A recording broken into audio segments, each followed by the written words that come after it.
नमस्कार मंडळी. श्रीदेव कालभैरव व मंगलधाम येथील दर्शन घेऊन आम्ही रूमवर परत आलो. दुपारची वेळ ही होती व कडाक्याचं ऊनही होतं, त्यामुळे बाहेर फिरण्याची आमची अजिबात इच्छा नव्हती. रूमवर आल्यावर आम्ही सर्वजण तासभरासाठी झोपी गेलो. 4:30 वाजता परत उठून फ्रेश होऊन 5:15 पर्यंत रामघाटावरील क्षिप्रा नदीच्या आरतीला जायचे यासाठी आम्ही बाहेर पडलो. आता संध्याकाळची वेळ असल्यामुळे रिक्षा न करता बाजारपेठ बघत बघत पायी जाण्याचा निर्णय आम्ही घेतला व बाजारपेठ बघत बघत आम्ही रामघाटाच्या दिशेने निघालो.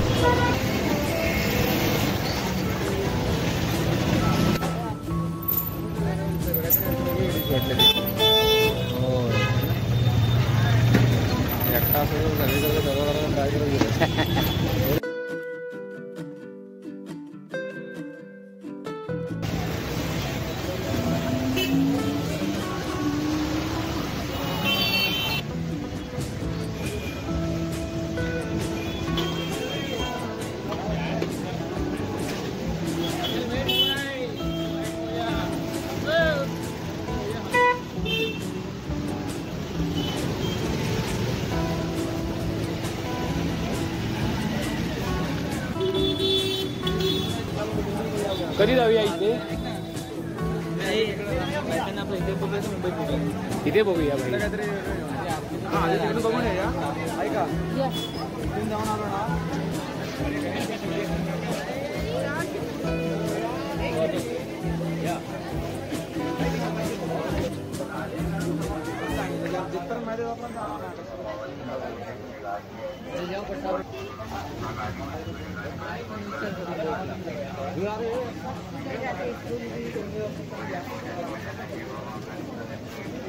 बाजारपेठ खरंच सुंदर होती.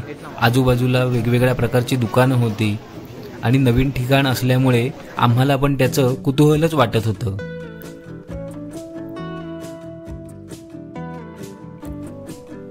सकाळी ज्या रस्त्याने आम्ही महाकालेश्वराचे दर्शन घेण्यासाठी आलो होतो त्याच रस्त्याने आम्ही रामघाटाकडे निघालो.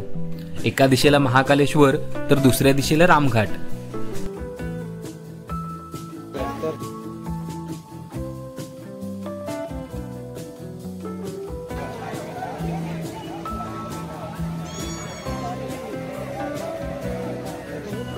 भाई वारी है ना.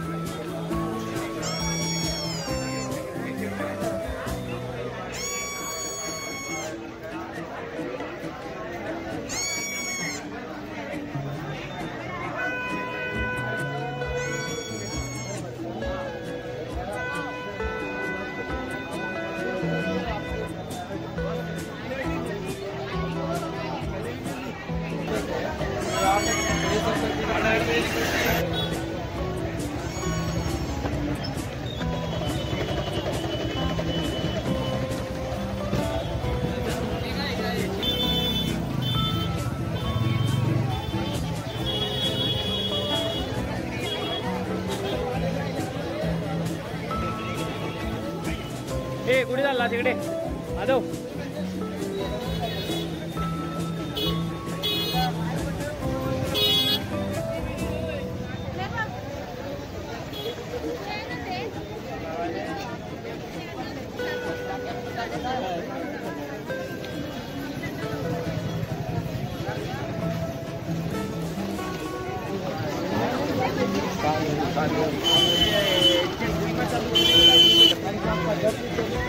इकडे कुठे चालला आहेस? लेफ्टला जायचं बोलला ना.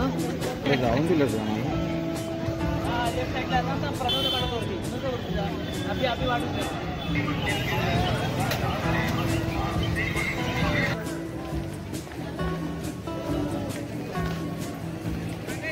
मराठी माणसं किती दिसतात बघ इकडे.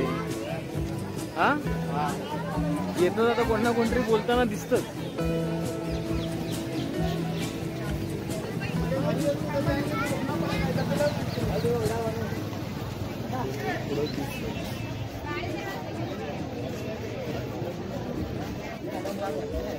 चप्पल लागायचं लोक हलून घ्या चप्पल.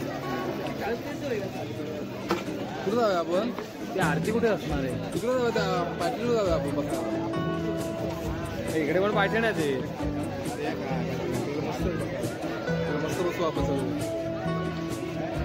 तेव्हा तिकडे काहीतरी चालू आहे. हा, रामघाटावरील क्षिप्रा नदीची आरती ही 6:45 वाजता सुरू होते. त्या आरतीची तयारी ही संध्याकाळी 6:30 वाजल्यापासून सुरू होते. भाविकांची मोठ्या प्रमाणावर तिथे गर्दी दिसत होती आम्हाला. सर्वजण आरती चालू होण्याची वाट बघत होते.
रामघाटावरील ही आरती पाहून आम्ही अगदी भारावूनच गेलो होतो.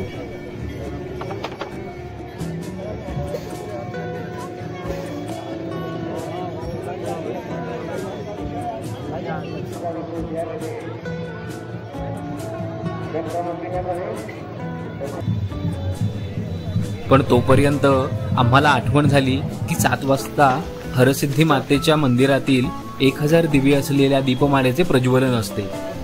त्यामुळे आम्ही पळतच हरसिद्धी मातेच्या मंदिराकडे निघालो. 1000 दिव्यांच्या दीपमाळेचे प्रज्वलन कसे होते हे मी तुम्हाला पुढील भागात दाखवणार आहे. त्यामुळे तुम्ही पुढील भाग बघायला विसरू नका. आणि क्षिप्रा नदीच्या आरतीचा व्हिडिओ तुम्हाला आवडला असल्यास लाईक व शेअर करा व आमच्या चॅनेलला सबस्क्राईब करा.